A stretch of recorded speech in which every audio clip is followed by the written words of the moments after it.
ఇప్పుడు తమ్ముడే చెప్పాడు కదా శ్రీనివాస్, అది సత్యమే కదా. తమ్ముడే చెప్పాడు కదా శ్రీనివాస్, సత్యమే కదా. ఎంఆర్పిఎస్ ఉద్యమ నాయకత్వం ఒక ఇంట్లో పెద్దమ్మ సదాలక్ష్మి గారి ఇంట్లో ఉండి ఉద్యమాన్ని విస్తరిస్తున్న దశలో నాయకులు ప్రచారానికి వచ్చేటప్పటికి ఒక సెంట్రల్ యూనివర్సిటీ స్టూడెంట్గా ఉండి కూడా ఈ ఉద్యమాన్ని ముందుకు తీసుకెళ్లే క్రమంలో అందరికీ భోజనాలను పెట్టి మరి అందరితో కలిసి పనిచేసే పాత్ర పోషించిన ఆయనే చెప్పాడు. లేదా ఉద్యమ అవసరం కోసం పలాని జిల్లాకి వెళ్ళి రాజకీయ ప్రచారం చేయమంటే అన్న పిలుపు మేరకు మేము అక్కడికి పోయి ప్రచారం చేసామని చెప్పడం జరిగింది. అంటే మరి ఆ తమ్ముడు ఇవాళ ఎమ్మెల్యే కూర్చున్నాడు, అందుకు గర్వపడుతుంటాం. ఇప్పుడు శాసనసభలో ఎంఆర్పిఎస్ నాయకుడిగా పనిచేసిన తమ్ముడు రాజు కూడా ఎంఆర్పిఎస్ ఉద్యోగంలో పనిచేసే తమ్ముడే. అంతేకాదు వరప్రసాద్ ఎంఆర్పిఎస్ కు లీగల్ సెల్ కన్వీనర్ గా పనిచేసి ఆయన ఎమ్మెల్యేలకు గెలిచి రాష్ట్ర మంత్రిగా పనిచేసిన సమయం కనిపించింది. ఒక మాదిగ రిజర్వేషన్ పోరాట సమితి ఒక నియోజకవర్గ ఇన్ఛార్జ్ గా పనిచేసిన ఇబ్రాహీంపట్నం నియోజకవర్గ ఇన్ఛార్జ్ గా పనిచేసిన పుష్పలీల రాష్ట్ర మంత్రిగా పనిచేసేసింది. ఎంతో మంది ఎమ్మెల్యేలు ఇప్పుడు తెలంగాణ శాసనసభలో కూడా మాదిగ రిజర్వేషన్ పోరాట సమితి పోయిన వాళ్ళు ఉన్నారు. ఎంపీగా పనిచేసే వాళ్ళు ఎంఆర్పిఎస్ లో పనిచేసిన వాళ్ళు ఉన్నారు. దానికి గర్వపడుతున్నది ఏంటంటే వ్యక్తిగా నాయకుడిగా అవకాశాలు తిరస్కరించిన మాట ఎంత వాస్తవమో నా జాతి బిడ్డలు పైకి రావాలని కోరుకున్న మాట అంతే వాస్తవం. అవును, తిరస్కరించకపోతే ఉద్యోగం నిలబడదు కదా. ఒకవేళ వ్యక్తిగా వచ్చే అవకాశాలు తీసుకున్నాం అనుకోండి, రాలేదా వ్యక్తిగా అవకాశాలు రాలేదా, ఒకసారి కాదు, 2 సార్లు కాదు, 3 సార్లు కాదు, 5-6 సార్లు కూడా అవకాశాలు వచ్చినాయి. కానీ ముందు ఏ మాట అనుకున్నామో ఈ ఉద్యమం లక్ష్యం చేరాలంటే వచ్చే కుట్రలను నిర్బంధాలు ఎదుర్కోవాలి, ఆడ రాజీ పడద్దు. అదే సమయంలో నాయకుడిగా గుర్తింపు వచ్చినప్పుడు అవకాశాలు కూడా వస్తాయి, అవకాశాలు తిరస్కరించాలి. ఇది ఆనాడు అనుకున్న మాట.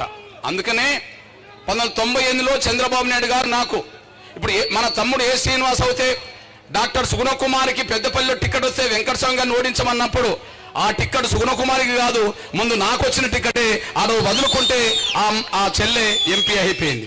అది అందరికీ తెలిసిన విషయమే.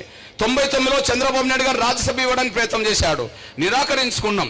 2007లో స్వర్గీయ రాజశేఖర్ గారు ముఖ్యమంత్రి ఉన్న కాలంలో నాకు జూపిడి ప్రభాకర్ రావుకు తెల్లారగట్ల 4 గంటలకు పిలిచి ఇద్దరికి ఎమ్మెల్సీలు చేసి మంత్రి చేస్తామని చెప్పడం జరిగింది. సోదరుడు జూపిడి ప్రభాకర్ ఎమ్మెల్సీ తీసుకున్నాడు, నేను నిలబడి నాకు ఏబిసిడి కావాలని చెప్పి నేను బయటికి రావాల్సిన పరిస్థితి వచ్చేసింది.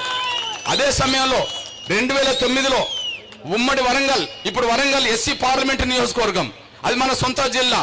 అక్కడ కూడా రాజశేఖర్ గారు కేవీపీ రామచంద్రరావు గారు పిలిచి కృష్ణానికి కాంగ్రెస్ పార్టీ టికెట్ ఇచ్చి మేమే గెలిపించుకుంటాం కదా, 1 రూపాయిని ఖర్చు పెట్టాల్సిన అవసరం లేదు కదంటే నాకు అవసరం లేదనుకుంటే అటు సిరిసిల్ల రాజు అయిన ఒక తమ్ముడు పెద్ద ఆయనకు అటు టికెట్ పోవాల్సి వచ్చింది.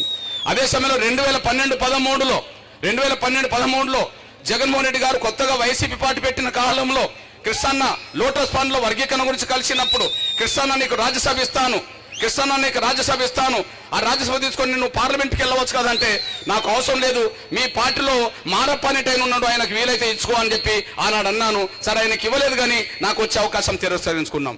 ఇవాళ 2024లో ఉన్నాం, ఇవాళ 2024లో ఉన్నాం. 24లోనే కదా పార్లమెంట్ ఎన్నికలు జరిగినాయి. అన్ని పత్రికలు ఉమ్మడి ఆంధ్రప్రదేశ్లో 2 తెలుగు రాష్ట్రాల్లో ఆంధ్రజ్యోతి నుంచి మొదలుకుంటే, ఈనాడు నుంచి మొదలుకుంటే, సాక్షి నుంచి మొదలుకుంటే అన్ని ప్రధాన పత్రికలు, అన్ని ప్రధాన ఎలక్ట్రానిక్ మీడియా ఏం ప్రచారం చేసింది?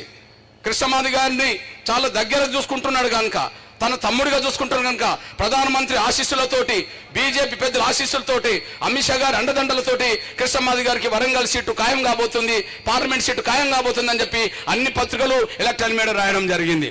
అయినప్పటికీ కూడా ఆ అవకాశం నిరాకరిస్తే ఆరూరు రమేష్ అనే తమ్ముడికి బీజేపీ టికెట్ ఇప్పాల్సి వచ్చింది. ఎందుకు చెప్తున్నా అంటే 98 మొదలుకొని 2024 వరకు కూడా అవకాశాలు వచ్చినా ఎందుకు తిరస్కరించమంటే ఒక్క అవకాశం నాకు వస్తే నేను నా చుట్టూన్న వాళ్ళు బాగుపడతారు, కానీ వర్గీకరణ సాధిస్తే నా జాతి 100 తరాలు బాగుపడతాయి కదా.